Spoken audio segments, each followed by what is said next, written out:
ચોથું ઉદાહરણ જોઈએ આપણે. એક ખનિજમાં ઓક્સાઇડ આયન HCP રચનામાં ગોઠવાયેલા છે અને એલ્યુમિનિયમ આયને અષ્ટફલકી છિદ્રોનો 2/3 ભાગ રોકે છે. તો તે સંયોજનનું અણુસૂત્ર લખો. આ રીતે દાખલો પણ પૂછેલો હોય શકે અથવા તો આના નીચે MCQ લખીને એ રીતે પણ પ્રશ્ન આપણને પૂછી શકે. તો સૌથી પહેલાં જે ઓક્સાઇડ આયન HCP રચનામાં ગોઠવાયેલા છે. ઓક્સાઇડ આયન એટલે O2 માઇનસ આયન. એ HCPમાં હેક્ઝાગોનલ ક્લોઝ પેકિંગમાં ગોઠવાયેલા છે. એને આપણે ધારી લેવાનું. તો ધારો કે O2 માઇનસ આયનની સંખ્યા બરાબર X. તો માટે અષ્ટફલકી છિદ્રોની સંખ્યા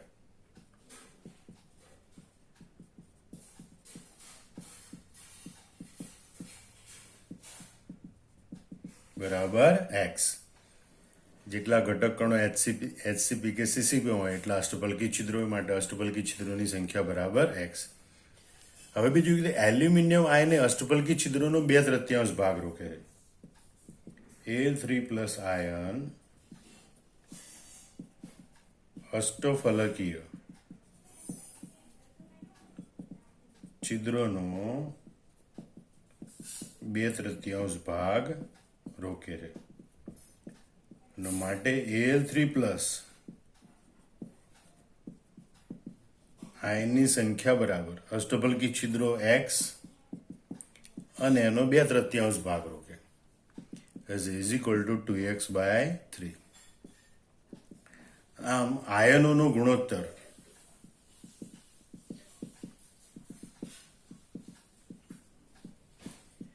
Al3+ જેમ O2 minus is equal to Al3+ આયનની સંખ્યા 2x/3 જેમ O2 માઇનસ આયનની સંખ્યા X is equal to 2x જેમ 3x ઇઝ ઇક્વલ ટુ 2 જેમ 3. અને માટે સંયોજનનું અણુસૂત્ર આપણે લખી શકીશું Al2O3. બરોબર. એના માટે આ પહેલો વિકલ્પ છે એ સાચો પડશે. પાંચમું ઉદાહરણ જોઈએ કે ભાઈ એક ઘનમાં ઓક્સાઇડ આયન CCPમાં રચનામાં ગોઠવાયેલા છે અને તેમાં ચતુષ્ફલકી છિદ્રોનો 1/6 ભાગ ધન આયન A દ્વારા રોકાયેલો છે અને અષ્ટફલકી છિદ્રોનો 1/3 ભાગ ધન આયન B દ્વારા રોકાયેલો છે. તો સંયોજનનું અણુસૂત્ર શોધો. તો સૌથી પહેલા આપણે CCP રચનાની વાત કરીએ. ઓક્સાઇડ આયન CCP રચનામાં ગોઠવાયેલા છે. O2 માઇનસ આયન CCPમાં ગોઠવાયેલા છે. તો ધારો કે O2 માઇનસ આયનની સંખ્યા બરાબર X. તો માટે અષ્ટફલકીય છિદ્રોની સંખ્યા બરાબર X અને ચતુષ્ફલકીય છિદ્રોની સંખ્યા બરાબર 2x થાય. તો આ રીતે આપણને CCP રચના પરથી માહિતી મળે. હવે કીધું કે ભાઈ ચતુષ્ફલકી છિદ્રોનો 1/6 ભાગ ધન આયન A દ્વારા રોકાયેલો છે. તો કે ભાઈ A દ્વારા ચતુષ્ફલકી છિદ્રોનો 1/6 ભાગ રોકાયેલો છે. માટે A આયનની સંખ્યા એ ધન આયનની સંખ્યા બરાબર ચતુષ્ફલકી છિદ્રો 2x અને એનો 1/6 ભાગ 2×6 બરાબર x/3. એટલે એ આયનની સંખ્યા O માઇનસ આયનની સાપેક્ષમાં x/3 હોય. એવી રીતે કીધું કે ભાઈ અષ્ટફલકી છિદ્રોનો 1/3 ભાગ ધન આયન B દ્વારા રોકાયેલો છે. એટલે કે B દ્વારા અષ્ટફલકીય છિદ્રોનો 1/3 ભાગ રોકાયેલો છે અને માટે બી આયનની સંખ્યા બરાબર, હવે અષ્ટફલકી છિદ્રો કેટલા, તો કે એક્સ, એનો કેટલામાં ભાગ, 1/3 બરાબર x/3. આમ આયનોનો ગુણોત્તર A/B/O બરાબર એ તરીકે x/3, બી આયનની સંખ્યા પણ x/3 O ઓક્સાઇડ આયનની સંખ્યા આપણે x લઈએ. બધાને આપણે 3 વડે ગુણી કાઢીએ તો માટે x/3x, બધાને x વડે ભાગી કાઢીએ તો 1/1/3, અને માટે સંયોજનનું અણુસૂત્ર લખી શકાય AbO3 બરોબર, અને માટે બી વિકલ્પ અહીંયા સાચો બને. છઠ્ઠું ઉદાહરણ જોઈએ કે એક ઘન પદાર્થ પી અને ક્યુ એમ બે તત્વોનો બનેલો છે. ક્યુ પરમાણુ સીસીપી રચનામાં, જ્યારે પી પરમાણુ બધા જ ચતુષ્ફલકી છિદ્રોમાં ગોઠવાયેલા છે. તો તેનું અણુસૂત્ર શોધો. તો અહીંયા ક્યુ પરમાણુ સીસીપી રચનામાં ગોઠવાયેલા છે.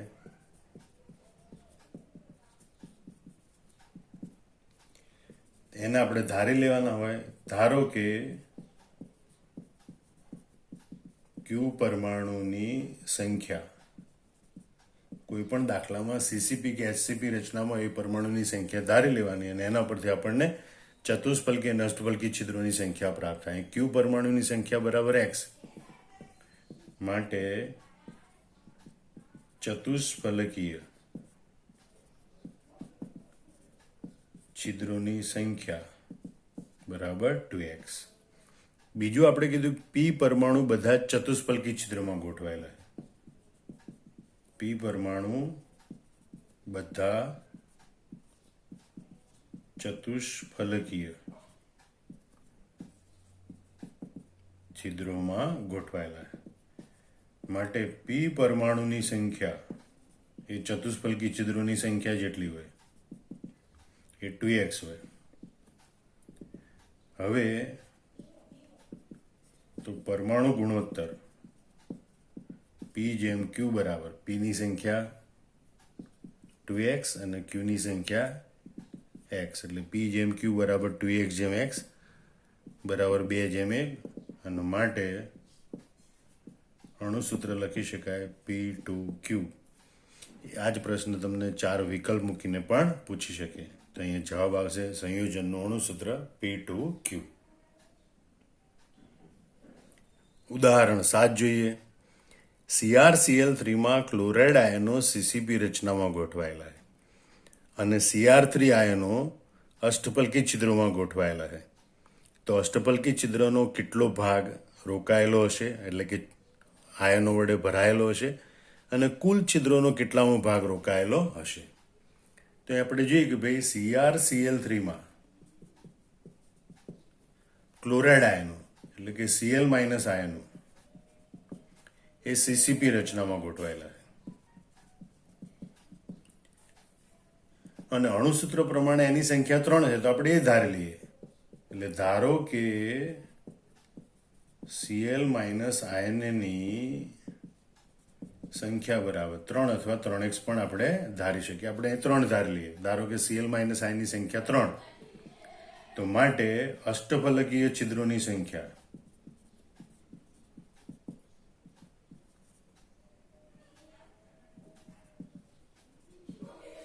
એ આ સીસીપી રચનામાં ઘટક કણો હોય એટલા જ અષ્ટફલકી છિદ્રો હોય, માટે અષ્ટફલકી છિદ્રોની સંખ્યા બરાબર 3, અને ચતુષ્ફલકીય છિદ્રોની સંખ્યા બરાબર 6, માટે કુલ છિદ્રોની સંખ્યા બરાબર 9. અહીંયા આપણે જોઈએ કે ભાઈ 3 Cl- આયન દીઠ એક Cr3 પ્લસ આયન છે. 3 Cl-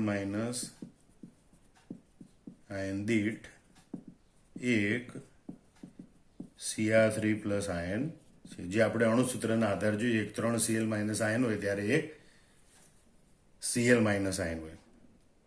એનો મતલબ કે આ 3Cl માઇનસ આયન દીઠ આપણી પાસે એક જ Cr3 પ્લસ આયન છે. Cr3 પ્લસ આયન અષ્ટપલકી છિદ્રોમાં ગોઠવાયેલા. અષ્ટપલકી છિદ્રો 3 છે.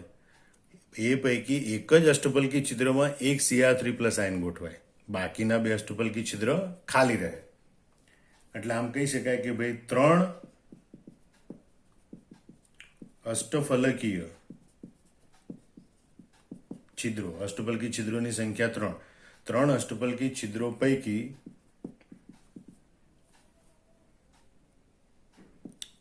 એક અષ્ટપલકી છિદ્રમાં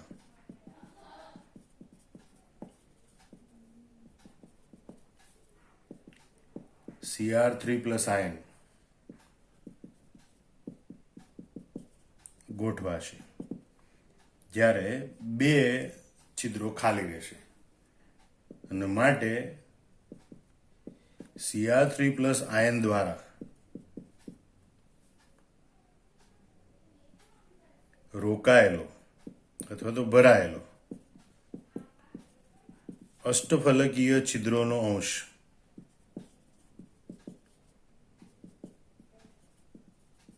બરાબર 3 દીઠ 1 એટલે કે 1/3. માટે એમ કહેવાય કે ભાઈ Cr3 પ્લસ આયન દ્વારા રોકાયેલો અષ્ટપલકી છિદ્રોનો અંશ 1/3 થાય. એવી રીતે કુલ 9 છિદ્રો છે, અને 9 છિદ્રો ચતુષ્ફલકી છિદ્રોમાં તો Cr3 પ્લસ આયન ગોઠવાયેલા નથી.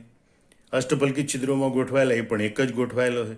અને આમ કુલ 9 છિદ્રોને ધ્યાનમાં લઈએ તો 9 છિદ્રો પૈકી 6 ચતુષ્ફલકી છિદ્રો અને 3 અષ્ટફલકી છિદ્રો, એમ કુલ 9 છિદ્રો પૈકી એક જ છિદ્રમાં Cr3 પ્લસ આયન ગોઠવાયેલો હોય. એટલે કુલ છિદ્રોના સંદર્ભમાં લઈએ તો કુલ 9 છિદ્રો પૈકી એક જ અષ્ટફલકીય છિદ્રમાં Cr3 પ્લસ આયન ગોઠવાય છે. અને માટે Cr3 પ્લસ આયન દ્વારા રોકાયેલો અષ્ટપલકી નહીં પણ કુલ છિદ્રોનો અંશ,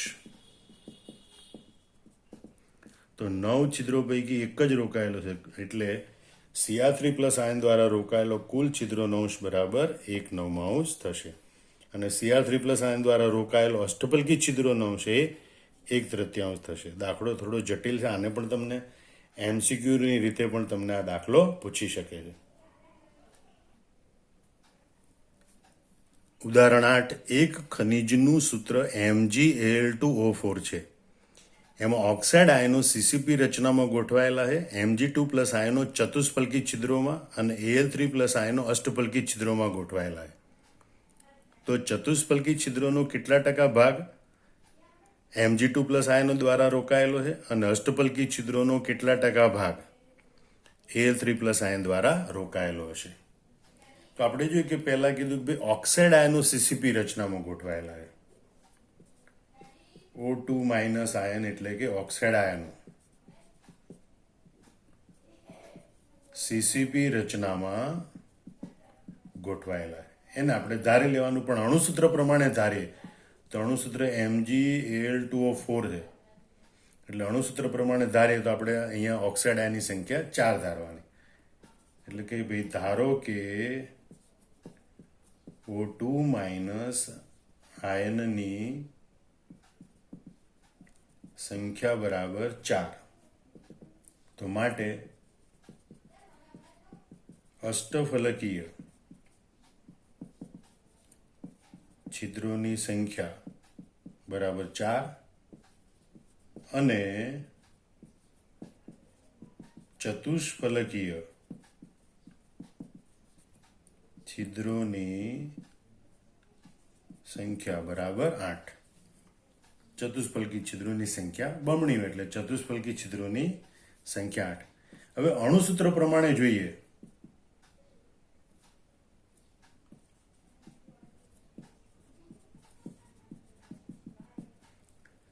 તો 4 O2 માઇનસ આયન દીઠ 1 Mg2 પ્લસ આયન અને 2 Al3 પ્લસ આયન છે. 4 O2 માઇનસ આયન દીઠ 1 Mg2 પ્લસ આયન અને 2 Al3 પ્લસ આયન છે. હવે તમે જુઓ કે Mg2 પ્લસ આયનો ચતુષ્ફલકી છિદ્રોમાં ગોઠવાયેલા અને ચતુષ્ફલકી છિદ્રોની સંખ્યા 8 છે અને Mg2 પ્લસ આયનની સંખ્યા 1 છે. ચતુષ્ફલકી છિદ્રોની સંખ્યા 8 છે, Mg2 પ્લસ આયનની સંખ્યા 1 છે. એનો મતલબ કે 8 ચતુષ્ફલકી છિદ્રો પૈકી એક ચતુષ્ફલકી છિદ્રમાં Mg2 પ્લસ આયન ગોઠવાયેલો છે. 8 ચતુષ્ફલકીય છિદ્રો પૈકી એક છિદ્રમાં Mg2 પ્લસ આયન ગોઠવાય અને માટે Mg2 પ્લસ આયન દ્વારા ચતુષ્ફલકીય છિદ્રોનો રોકાયેલો ભાગ બરાબર 8 છિદ્રોની એક ભાગ રોકાય એટલે કે 1 અષ્ટમાંશ ભાગ રોકાય. એને પ્રતિશત પ્રમાણમાં લખવું હોય